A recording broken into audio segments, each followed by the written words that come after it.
Santo. Amén.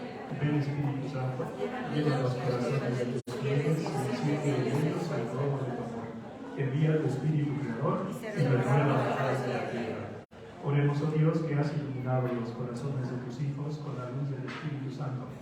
Haznos dóciles a sus inspiraciones, para estar siempre en bien y gozar de su consuelo por Cristo nuestro Señor. Amén. Dios te salve María, llena eres de gracia, el Señor es contigo. Bendita eres entre todas las mujeres y bendito es el fruto de tu vientre Jesús. Santa María, Madre de Dios, ruega por nosotros pecadores, ahora y en la hora de nuestra muerte. Gloria al Padre, al Hijo y al Espíritu Santo. Cristo Rey nuestro, Virgen prudentísima María, Madre de la Iglesia.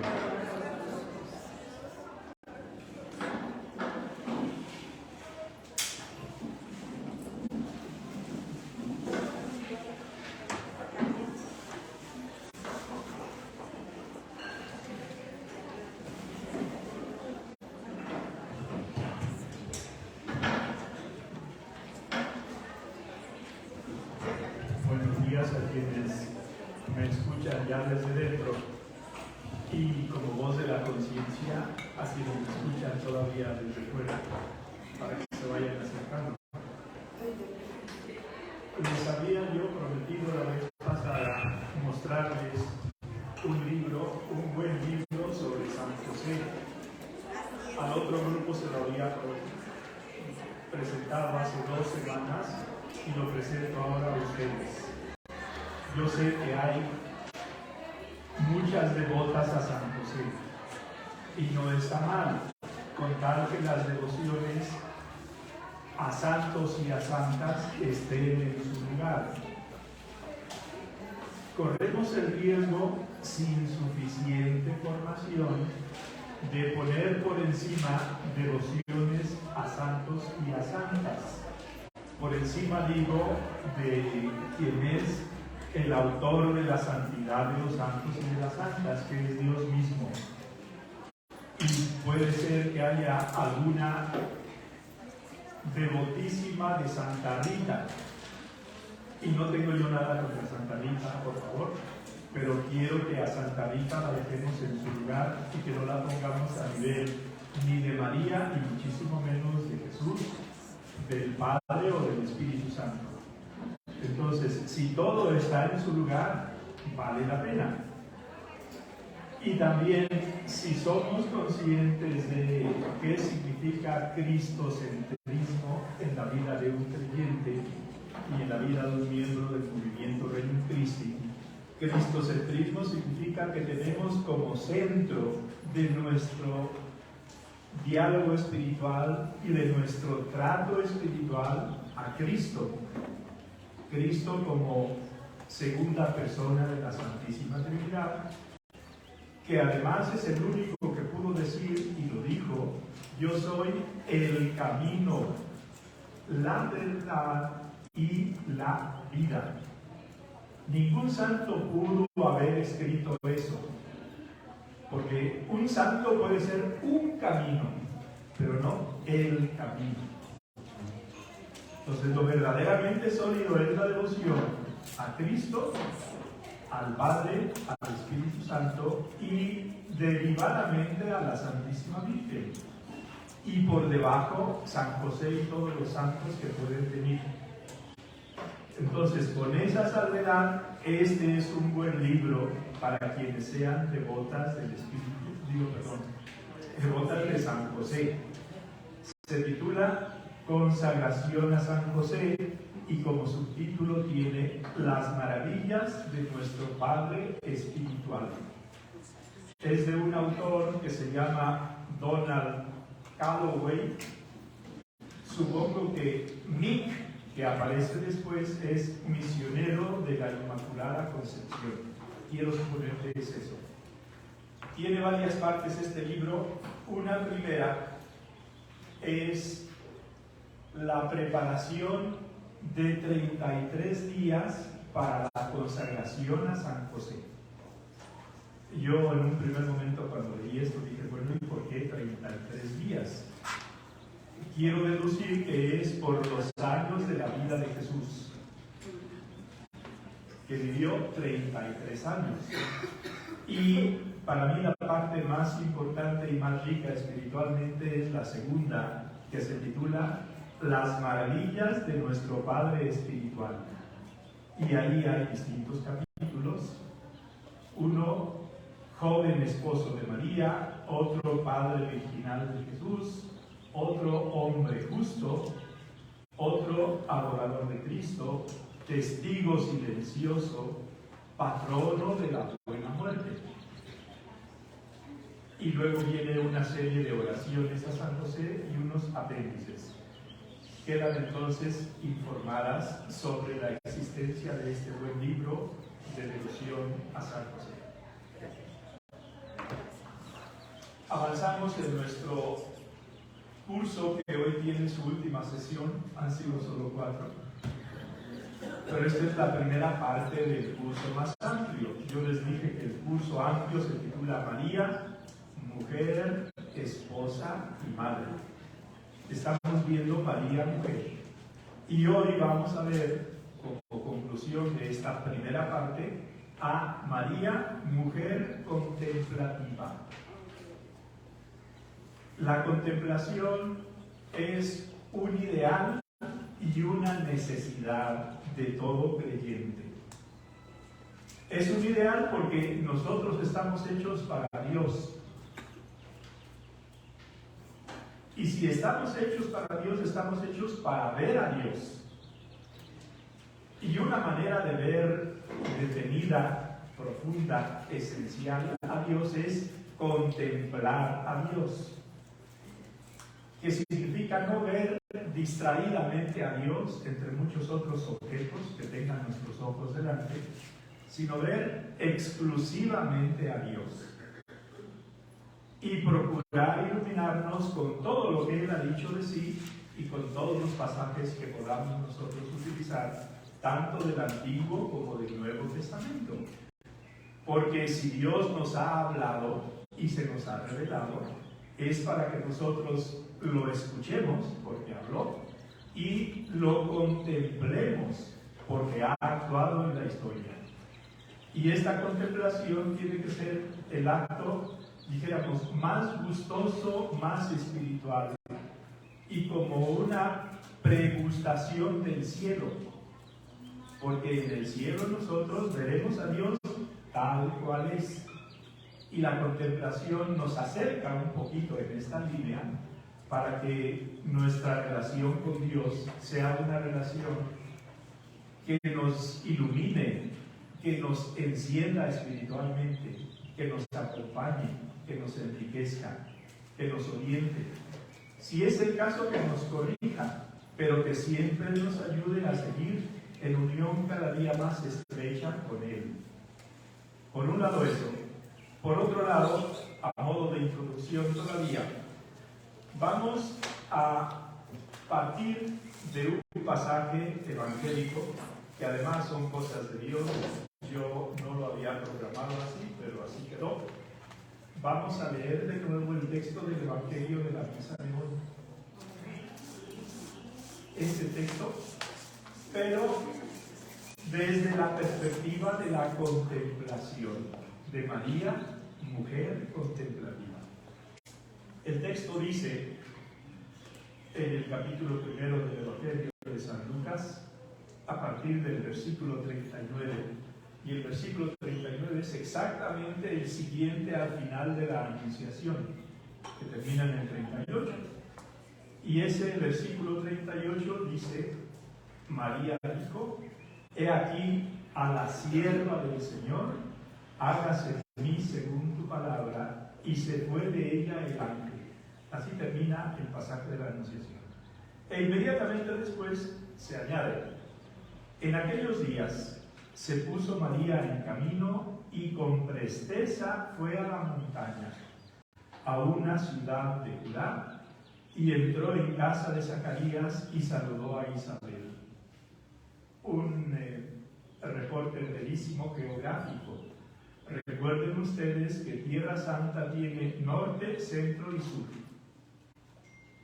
si fuera un rectángulo de arriba a abajo, norte Galilea, centro Samaria y sur Judea, y que la anunciación ocurre en el norte, en Nazaret, y que la visitación ocurre en el sur, en Judea, a unos 6 kilómetros al oeste de Jerusalén.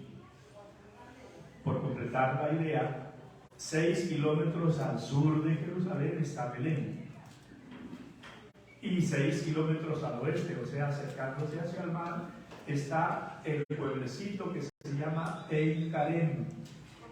Ein Karem.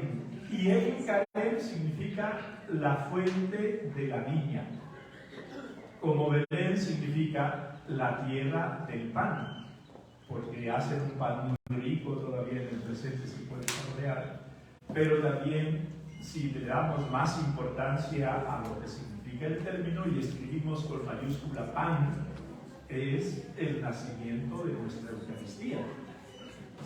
Porque la casa del pan se puede escribir con minúscula y con más B y dando un sentido más pleno a las palabras, es la casa del pan con mayúsculas. Entonces, Ein Karem se encuentra en el sur. Y al sur de Jerusalén hay montañas, por eso se dice a las montañas de Judea. Y esas montañas son montañas con bosque, por tanto es una zona muy buena. En el presente ahí viven ricos de Jerusalén, probablemente también desde el pasado.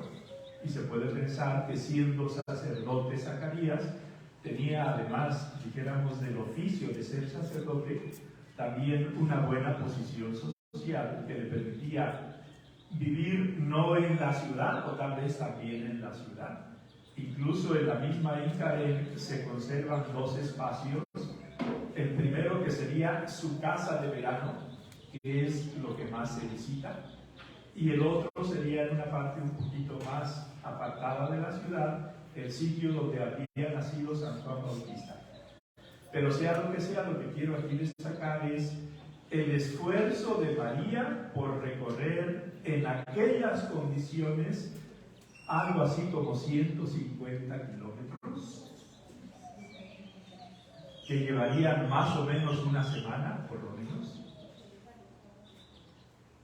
Y se encontró entonces, y seguimos con el texto evangélico, con su prima Isabel. Dice el texto entonces: se puso María en camino y con presteza fue a la montaña, a una ciudad de Judá. Y entró en casa de Zacarías y saludó a Isabel. En cuanto Isabel escuchó el saludo de María, exultó el niño en su seno, e Isabel se llenó del Espíritu Santo y clamó con voz fuerte: bendita tú entre las mujeres y bendito el fruto de tu vientre. ¿De dónde a mí que la madre de mi Señor venga a mí? Fíjense en esto, hablando de la contemplación no solo la tiene María, ahora hablaremos de ella más profundamente, también su prima Isabel. Vean lo que dice el texto. En cuanto Isabel oyó el saludo de María, exultó el niño en su seno, e Isabel se llenó del Espíritu Santo. Un alma contemplativa es un alma atenta a la presencia de Dios, que descubre a Dios y se deja llenar por Dios y se deja inspirar por Dios. Porque lo que aquí está diciendo Isabel no es fruto de una conclusión humana. ¿Cómo iba a saber Isabel que su prima María la iba a ir a visitar? No existía el móvil, el celular. No existían los telegramas para decir: hoy te caigo dentro de una semana. Y además estaba tan en los inicios de su gestación María que cómo se iba a dar cuenta físicamente Isabel de que su prima primero estaba embarazada, pero además de que era la madre de su Señor. Y menos cómo iba a decir, si no fuera por la inspiración del Espíritu Santo, bendita tú entre las mujeres y bendito el fruto de tu vientre. Fíjense, todo eso que aparece en 2 versículos tiene un contenido espiritual muy importante. Y es esto: el Espíritu Santo está activo en todas las almas que son atentas, que están atentas a la voz de Dios. Y así como María estuvo atenta a la voz de Dios y no necesitó del ángel ni de Dios una orden explícita: oye, tu prima Isabel está ya de 6 meses en su embarazo, ve por favor, quédate con ella 3 meses. No necesitó esa orden.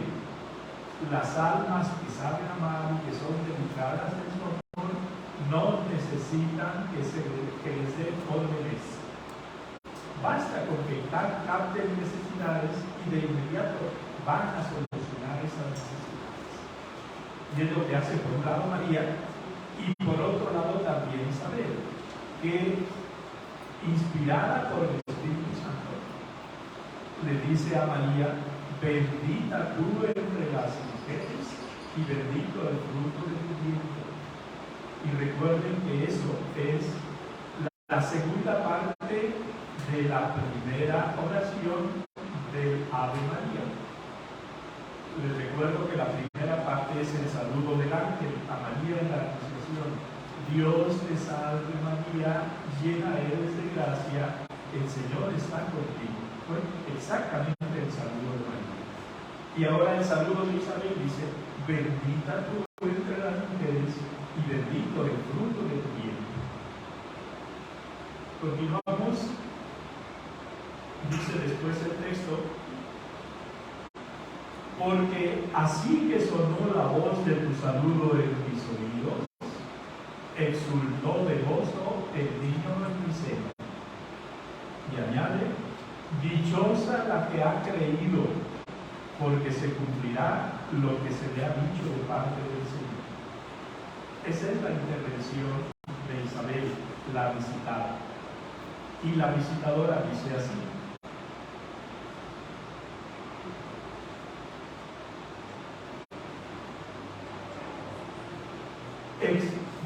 mi alma engrandece al Señor. Recuerden que en latín la primera palabra es magnífica. Anima mea Dominum et exultat spiritus meus Deo salutarimento. Pero porque la primera oración, la primera palabra de esta intervención de María, que es un canto, es magnífica. Esta oración se conoce como el Magnificat. Quienes de ustedes tengan la costumbre diaria o periódica de unirse a la voz de la Iglesia con el resto de la liturgia de las horas, caerá en la cuenta de que hay 2 momentos importantes en esta lectura. Uno es en la mañana y otro es en la tarde. En la mañana hay al final, hacia el final de la oración de la liturgia de las horas, de ese momento del día, un canto que es el Benedictus. Y el Benedictus es la oración del anciano Simeón, que cuando toma en sus brazos a Jesús, llevado por sus padres para la circuncisión a los 8 días de su nacimiento en el templo, dice: bendito sea el Señor Dios de Israel, porque ha visitado y redimido a su pueblo. Se llama Benedictus. Y como una respuesta a ese Benedictus, en la tarde todos los sacerdotes y quienes rezan la liturgia de las horas en una parte que se llama las vísperas, que significa las tardes en término latino, rezamos el Magnificat. Hay por tanto dos oraciones bíblicas neotestamentarias, evangélicas, que los sacerdotes, los religiosos, los consagrados y consagradas y todos los laicos que se quieran unir, esto se puede hacer individualmente o en grupo, podemos rezar con estas acercadísimas oraciones a Dios nuestro Señor. Entonces, por eso, cuando ustedes escuchen o lean Magnificat, sepan, se refiere a esta oración de María. Mi alma engrandece al Señor y exulta de júbilo mi espíritu en Dios mi Salvador, porque ha mirado la humillación de su sierva. ¿Cómo terminaba el versículo, el último versículo de la Anunciación? ¿Cómo decía? Antes, la primera parte, esa es la segunda. He aquí la esclava del Señor. ¿Sí? Y como dice esta parte que les estoy leyendo, porque ha mirado la humillación o la humildad de su esclava o de su sierva, para que vean cómo lo que firmó la Santísima Virgen al final de la Anunciación lo va a estar viviendo, cumpliendo a lo largo de toda su vida. La humildad de su sierva. Por eso, todas las generaciones me llamarán bienaventurada. Fíjense cómo María hace aquí de profeta. Porque efectivamente todas las generaciones la llamamos bienaventurada. Bendita tú, bienaventurada tú entre las mujeres. Y en cualquier minuto de todos los días, en cualquier parte del mundo, hay muchas personas que están rezando el rosario y que están llamando a María bienaventurada. Y nosotros también somos dichosos porque nos encontramos entre ese grupo. Porque ha hecho en mí maravillas el Todopoderoso, cuyo nombre es santo. Su misericordia se derrama de generación en generación sobre los que le temen. Desplegó el poder de su brazo y dispersó a los que se engríen con los pensamientos de su corazón. Derribó a los potentados de sus tronos y ensalzó a los humildes. A los hambrientos los llenó de bienes y a los ricos los despidió vacíos. Acogió a Israel su siervo, acordándose de su misericordia, según lo que había prometido a nuestros padres, a Abraham y a su descendencia para siempre. María permaneció con ella unos 3 meses y se volvió a su casa. Vamos a meternos un poquito más en lo que significa María como mujer contemplativa. Les decía yo que la contemplación es una necesidad del corazón humano. ¿Recuerdan cómo San Agustín, que se expresa de una manera tan bella y tan verdadera sobre todas las situaciones humanas, dice: Señor, nos has hecho para ti, y nuestro corazón estará inquieto hasta que descanse en ti? ¿Dónde dice esto San Agustín? En las Confesiones. Es un libro que todo cristiano que quiere crecer en su experiencia de Dios debe leer y tener junto a sí las confesiones. Y las confesiones son eso que dice la palabra, es la manifestación por parte de San Agustín, que no empezó siendo santo, de la obra de Dios en su vida y de sus resistencias ante la obra de Dios y del fruto de la victoria de Dios sobre su vida.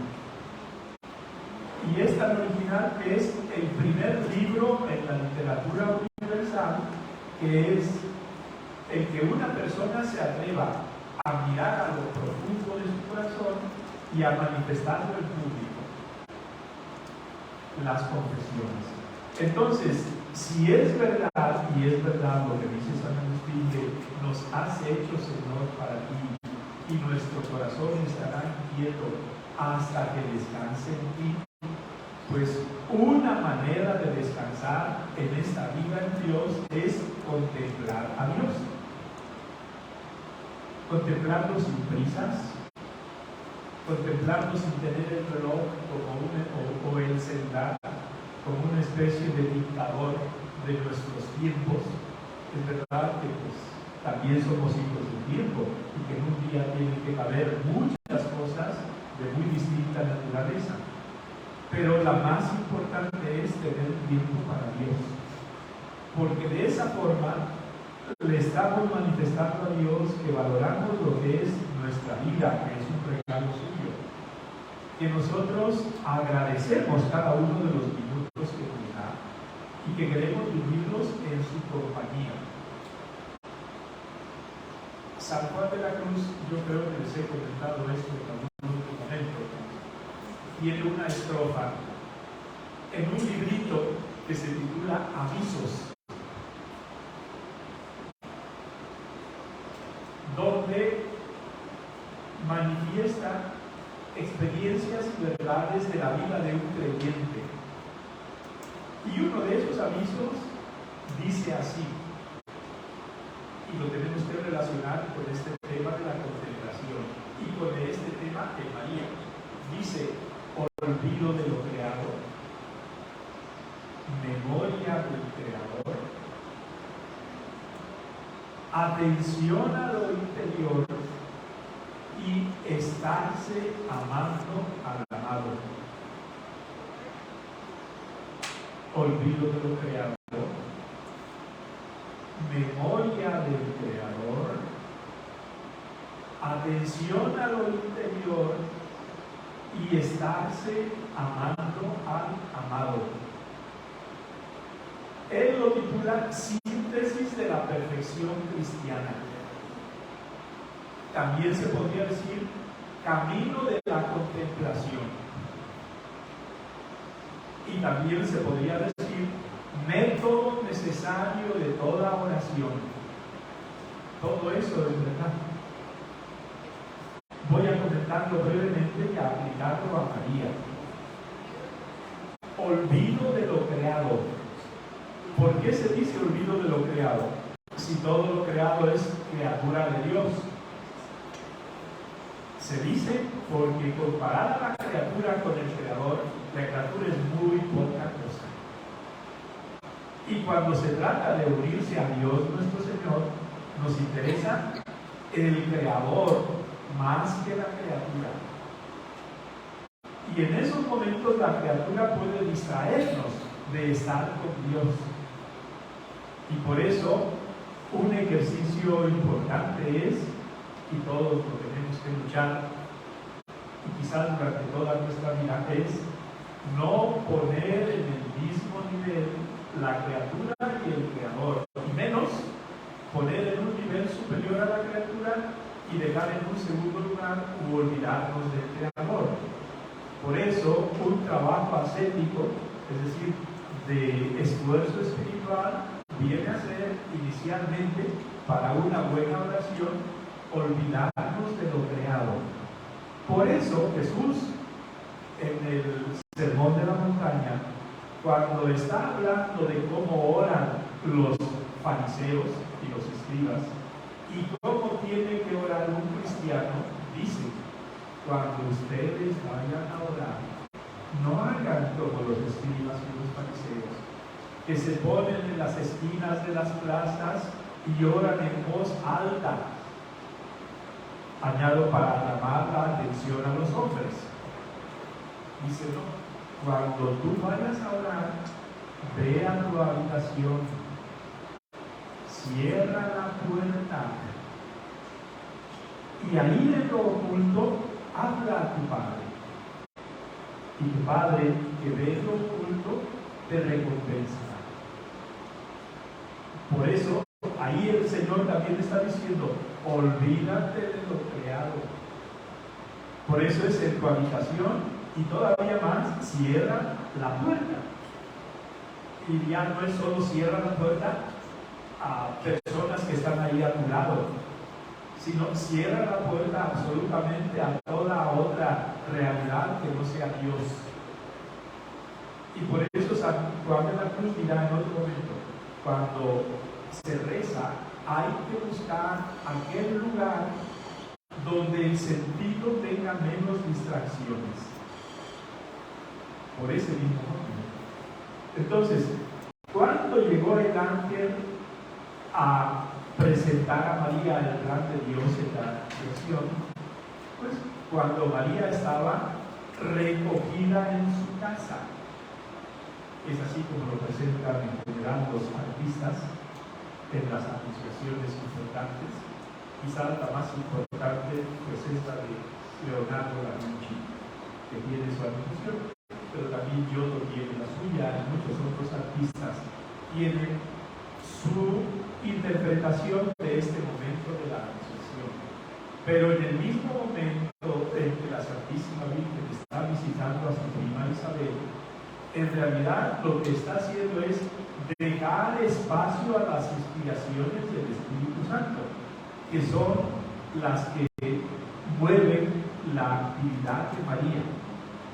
Y como es el Espíritu Santo el que le inspira, sin que sea una obligación externa, la necesidad de su prima Isabel, la Santísima Virgen también se olvida de lo creado. Tiene memoria del Creador, porque es el Creador el que la está moviendo. Tiene atención a lo interior.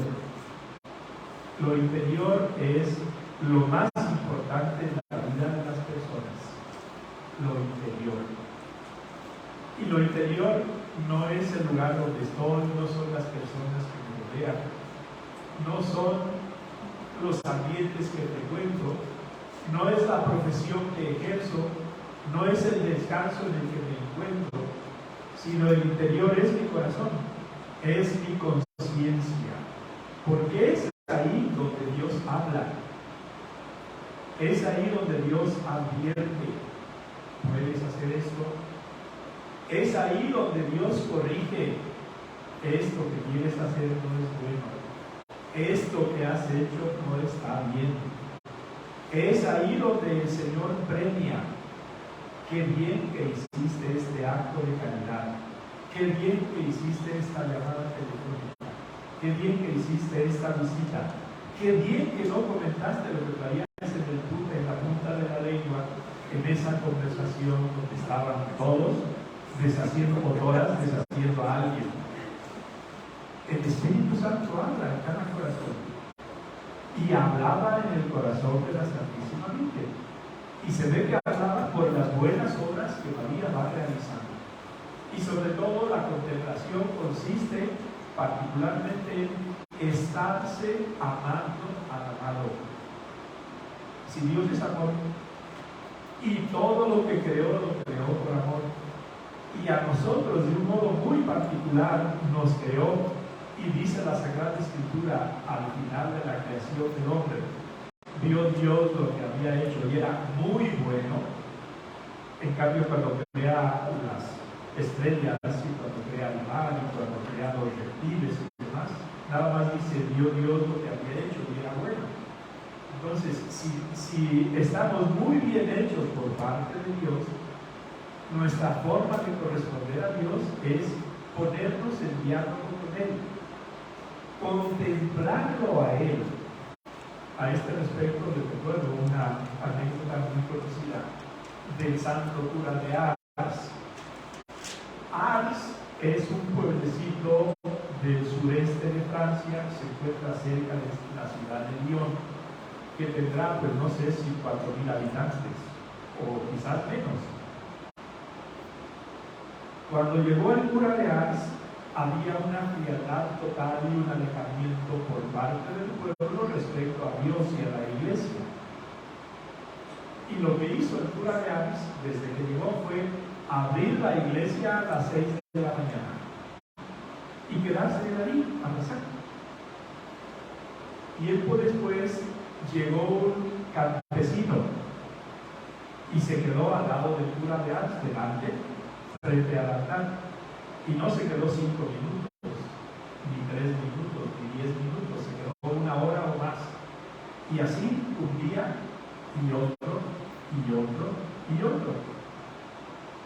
Y eso intrigó un poquito en buen sentido a Santo Cura de Ars y le preguntó una vez que salió de haber rezado más de una hora. Le preguntó más o menos esto: oiga, ¿y qué tanto le dice usted a Dios si se queda tanto tiempo delante de Él? Y vean la respuesta. Esta es la contemplación en estado puro. Dice: no le digo nada, yo le digo, Él me mira y los dos somos felices. Eso es contemplar. Y es también lo que hace la Santísima Virgen a lo largo de toda su vida, porque ¿cuántas veces la escuchamos hablar? Muy pocas. En la Anunciación, en este pasaje de la Visitación, fíjense en una situación práctica como fue una boda, y las bodas, recuerden, duraban días, en ocasiones casi una semana. Tiene dos frases: no tienen vino a su hijo y hagan lo que él les diga. No dice más, pero se fijan en todo. Como mujer es, con ese sentido práctico, realista, intuitivo que tiene, pues es la que capta la necesidad y es la que se pone de parte de la solución. Pero en definitiva es María. Vamos a meternos un poquito más a fondo en lo que significa la contemplación de María. El centro de la contemplación de María es Dios, no podía ser otro. Y en el Magnificat nosotros tenemos una síntesis extraordinaria de la contemplación de María. Es decir, tenemos nosotros la mejor síntesis de la personalidad y de la acción de Dios de todo el Antiguo Testamento. Y les hago caer en la cuenta de varios elementos. Primero, la edad de María cuando pronuncia el Magnificat. No llegaba a 20 años. ¿Quién de nosotros pretende haber tenido este nivel de madurez cuando todavía no cumplía los 20 años? Si no lo tenemos a la edad actual, por lo menos el que les habla. Significa, por tanto, que María era una persona reflexiva. Era una persona que valoraba y vivía en silencio. Y era una persona que tenía como centro de su contemplación no su estado de ánimo. Muchas veces nosotros tenemos como centro de nuestras vivencias y experiencias si me siento bien o si me siento mal. No eran sus temores, no eran sus complejos, no eran sus inquietudes, no eran sus oscuridades, y la Virgen pasó por todo esto. ¿Qué era? Dios. La presencia de Dios y la acción de Dios en la historia. Y como nosotros tenía todo el Antiguo Testamento para conocer a Dios y para hablar con el Dios que se había revelado hasta entonces. Y nosotros tenemos una enorme ventaja respecto a María, porque ella no conoció escrito del Nuevo Testamento.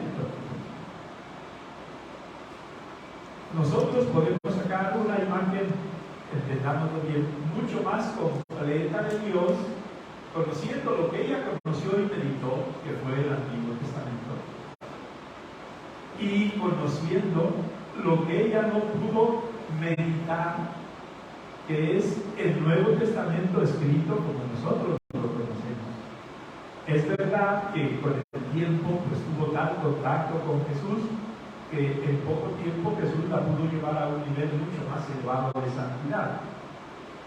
Pero sin fijarnos en ese aspecto que también es objetivo, desde el punto de vista material, nosotros tenemos más elementos que María para conocer a Dios, porque tenemos todos los libros del Nuevo Testamento. Entonces, el centro de la contemplación de María es Dios. Es la persona de Dios, es la acción de Dios. Y hay algunas lecciones que sacamos claramente de este Magnificat. Por eso es tan importante. Primero es que Dios hace maravillas con las almas que se le prestan, porque ha hecho obras grandes en mí y en mí como servidora del Señor. Dios hace maravillas con las almas que se le prestan. Y esto María lo contempló en los libros del Antiguo Testamento. Hizo maravillas, por ejemplo, en Abraham. Y recuerden que Abraham recibió la primera aparición de Dios cuando ya tenía 75 años. Es verdad que los años de entonces duraban algo menos que los nuestros, pero con esto también les quiero decir que somos afortunados porque nuestro contacto con Dios empieza con nuestro bautismo. Y luego, cuanto más vamos creciendo y somos conscientes de Dios, de su importancia en nuestras vidas, nos podemos relacionar más con Él. Pero María contempló la acción de Dios en Abraham. Contempló la acción de Dios en Moisés. Contempló la acción de Dios en cada uno de los profetas, en cada uno de los reyes. Y saca como conclusión: Dios hace maravillas con las almas que se le prestan. Y por eso hace maravillas con el alma de Abraham. Sal de tu patria y de tu tierra y ve al lugar que yo te indicaré. Haré de ti un gran pueblo. Bendeciré a los que te bendigan, maldeciré a los que te maldigan. Y vean lo último: y por ti serán bendecidas todas las naciones de la tierra. Eso es lo que pone Dios. Y lo que pone Abraham, en el texto del Génesis dice: Abraham salió como se lo había pedido el Señor. Actúa como siervo del Señor, obedece al Señor y deja que Dios se manifieste como Dios quiere, no como Él se lo impone. Y esa es la grandeza de Abraham. Y María ha meditado en este ejemplo de Abraham, de la fe de Abraham, como meditó también y contempló la acción de Dios a través de Moisés, elegido también en una parte ya avanzada de su vida. Creo que tenía 80 años ya, cuando sale de estar con su suegro Jetro en las faldas del Sinaí y vuelve a Egipto a liberar de la esclavitud al pueblo. Pero es esa misma reflexión que saca María. Dios hace maravillas con las almas que se le prestan. Segunda lección: su misericordia es eterna. Por tanto, la última palabra de Dios sobre el hombre débil, inconstante, contradictorio, es la misericordia, que da siempre oportunidades nuevas hasta que llega nuestro límite. Todos tenemos, entre paréntesis, pero es serio, se lo voy a decir de broma, pero es serio, todos tenemos nuestra fecha de caducidad. Todos. Ninguno de nosotros la conoce y es mejor que sea así, pero todos la tenemos. Y así como el yogur dice, hasta el 20 de agosto del 2023, pues en cada una de nuestras vidas Dios conoce cuál es esa fecha de caducidad para tomar en serio nuestra única vida. Hay un proverbio que dice respecto a la actitud ante la muerte: para que una vez muerto viviera, vivió como sabiendo que iba a morir. ¿Captan el sentido? Es decir, la vida humana que tenemos aquí, en esto que podemos llamar el primer tiempo, se vive bien cuando nosotros tenemos presentes la otra vida. Un proverbio latino, pero se lo digo en español, decía: ante cualquier actividad y momento en la vida, se puede hacer uno una pregunta. Y la pregunta es: ¿qué tiene que ver esto con la eternidad? Dolores, problemas, soledades, enfermedades propias o ajenas. ¿Qué tiene que ver esto con la eternidad? Y eso nos ayuda a madurar. Continuamos. Otra de las grandes verdades que María contempla en el Antiguo Testamento es esta: Dios resiste a los soberbios y los rechaza. Y eso es también una lección desde el inicio hasta el final de la Sagrada Escritura. Y se complementa con esta otra verdad: Dios acoge a los humildes y los ayuda y los llena de sus bienes. Insisto, son las verdades más importantes extraídas por la Santísima Virgen, que fue el corazón más contemplativo, no solo del Antiguo Testamento, sino de toda la historia. Y eso que hizo crecer a María nos puede y nos debe hacer crecer a nosotros. Si como ella lo meditamos y contemplamos a Dios en su acción, que sigue siendo coherente a lo largo de toda la historia. Porque es lo que hará también Jesús, y es lo que harán los apóstoles de Jesús cuando escriben los otros libros o cartas del Nuevo Testamento, porque en el fondo es el mismo Dios creador, el mismo Dios redentor y el mismo Dios santificador, Padre, Hijo y Espíritu Santo. Dios no se contradice, hay una gran coherencia en todo lo que es su vida. Voy a pasar ahora a diversos momentos en los que la Santísima Virgen se muestra como un alma contemplativa. Porque son momentos que también nosotros hemos vivido, podemos estar viviendo o podemos vivir en el futuro. En primer lugar, en la vida de la Santísima Virgen hay momentos de serenidad. Y la serenidad, pues, si la queremos describir, es tranquilidad, es paz, es sosiego, es armonía. Y buena parte de los momentos de la vida de la Santísima Virgen son así, serenos. La serenidad nos permite ver con más facilidad, escuchar con más atención, juzgar con más acierto.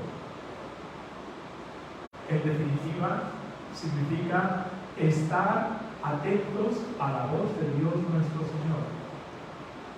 Y si nosotros nos fijamos en la actitud espiritual que se puede adivinar en la anunciación, es de serenidad. Precisamente por eso el ángel llega a María en ese momento. Precisamente por eso María escucha lo que le dice el ángel. Precisamente por eso se extraña de ese tipo de saludo. Porque vean qué alabanza: Dios te salve María, llena eres de gracia. 17 años y escuchar esa alabanza de Dios nuestro Señor. Bendita tú entre las mujeres a sus 17 años. Y por eso la Virgen, si hubiera sido una persona vanidosa y superficial, habría dicho: hasta que alguien se fijó en mí. Y peor peor todavía, te estás quedando corto en tus alabanzas. Y no dijo eso, se extrañó de ese tipo de saludo. Un alma serena. Y esa serenidad nos permite también ver dificultades y nos da confianza para exponer esas dificultades. Y por eso la Santísima Virgen, cuando sigue escuchando al ángel, le dice en un momento, ¿cómo va a hacer esto? No se pone en el mismo nivel de exigir pruebas como Zacarías, el papá de San Juan Bautista, y ya sabemos cómo le fue. Por no haber creído, calladito 9 meses. No se pone así. La Santísima Virgen está segura de que eso va a ocurrir, porque se lo está pidiendo Dios. Y por eso dice, ¿cómo va a ocurrir esto? No, ¿cómo puede ocurrir esto? Dame pruebas, que es la actitud de Zacarías. María vive su actitud contemplativa en momentos de serenidad. Pero tiene también María otra situación humana, muy humana, como son periodos, momentos, pruebas de soledad. Y una primera etapa de su soledad es justo después de la anunciación. El ángel no le dijo, de todo esto que hemos hablado, puedes comentarlo con tu familia y con José y con el pueblo. Y recuerden, pueblo pequeño, infierno grande. ¿Qué quiere decir esto? Pongámonos en la situación de María. Está prometida a José. Ese periodo dura 1 año.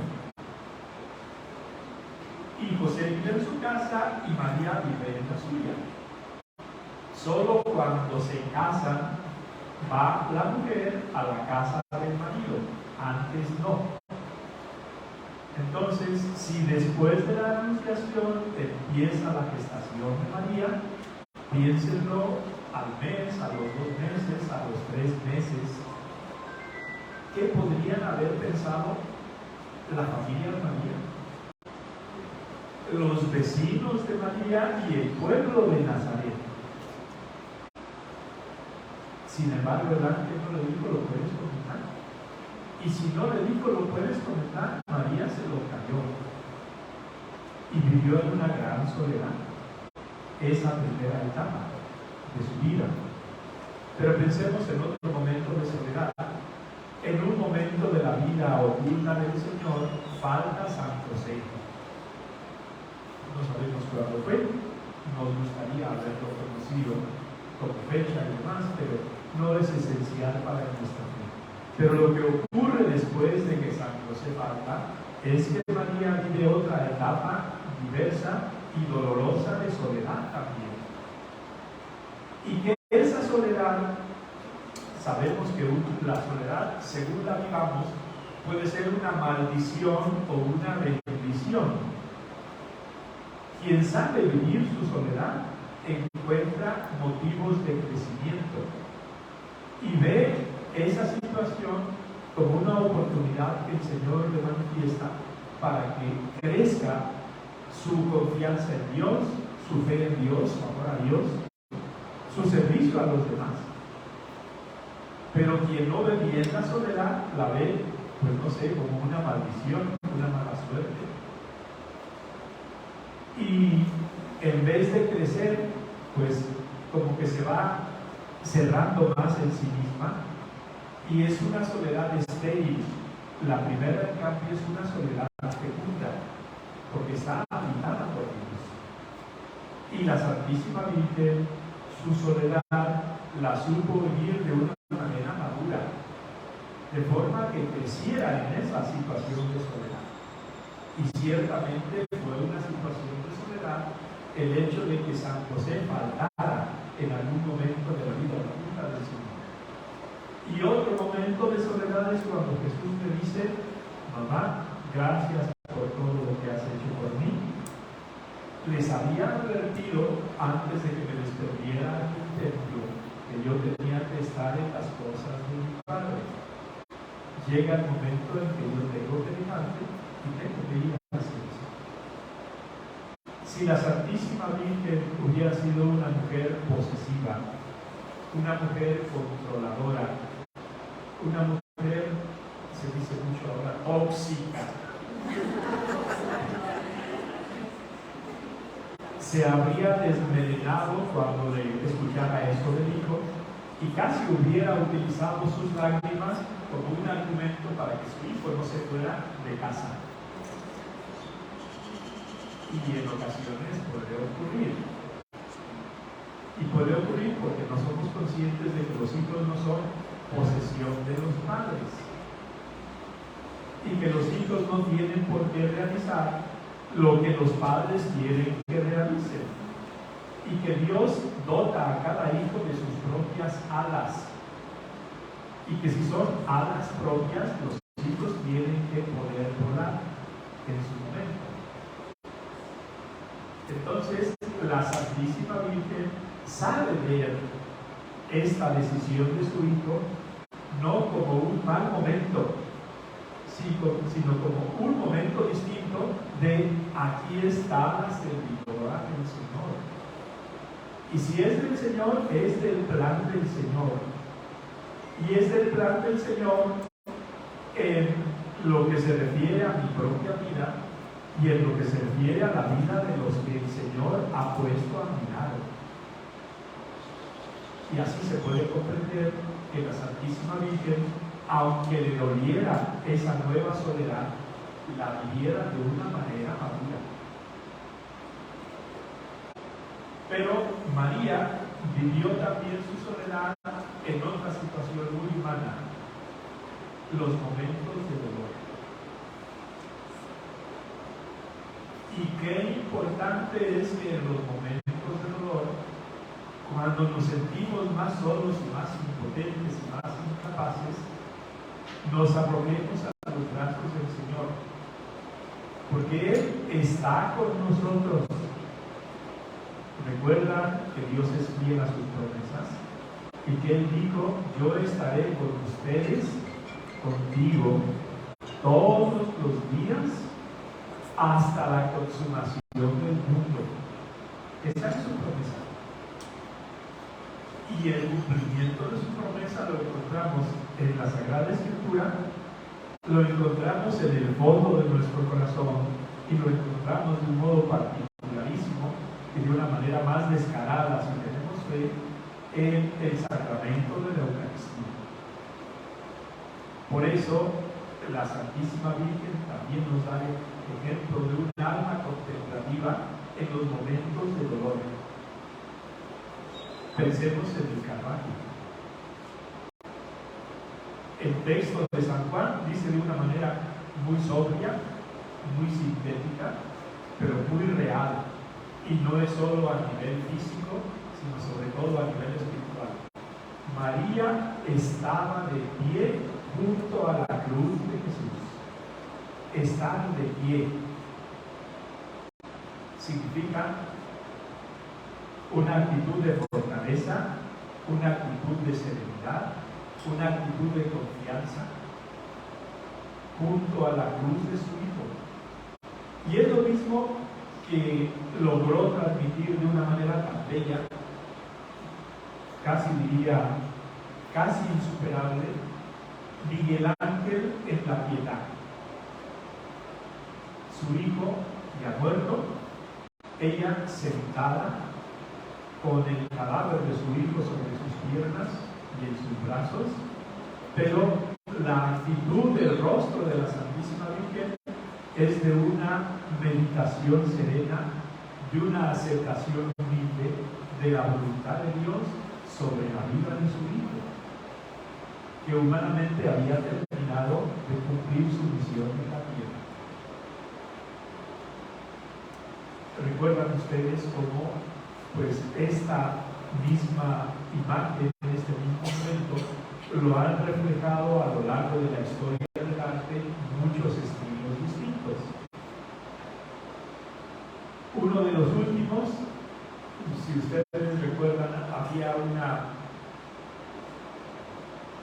era una película en su voluntad, pero era una serie de episodios en su presentación. La vida de Jesús de Franco Zeffirelli. ¿Les suena? ¿No les suena? Busquen, yo creo que está en YouTube. Es la vida de Jesús y el autor era un director de cine italiano de Florencia. Zeffirelli se escribe con Z y luego Zeffirelli, como suena. Franco Zeffirelli.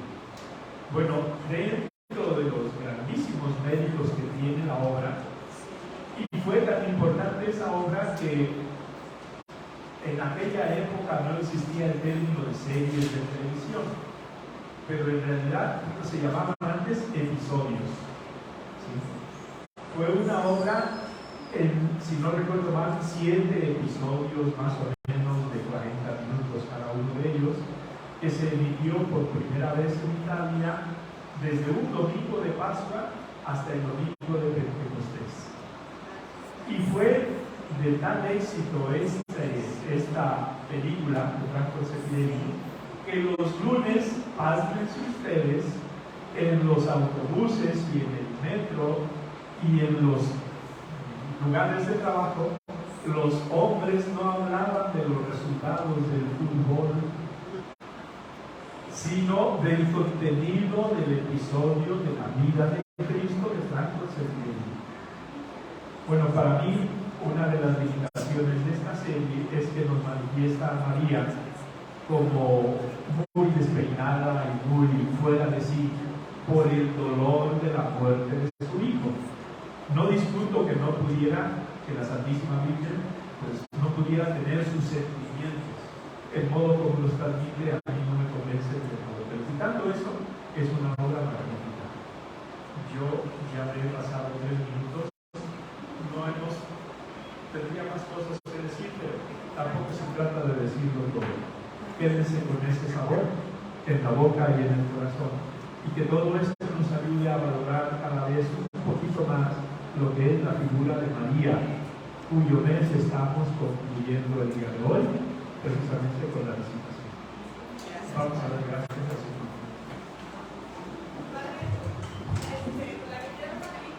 A ver, perdón, nos sentamos. Escucho. Nada más era la que quiera ver Jesús de Nazaret, Dennis Miguel está en Amazon Prime. ¿Está en qué?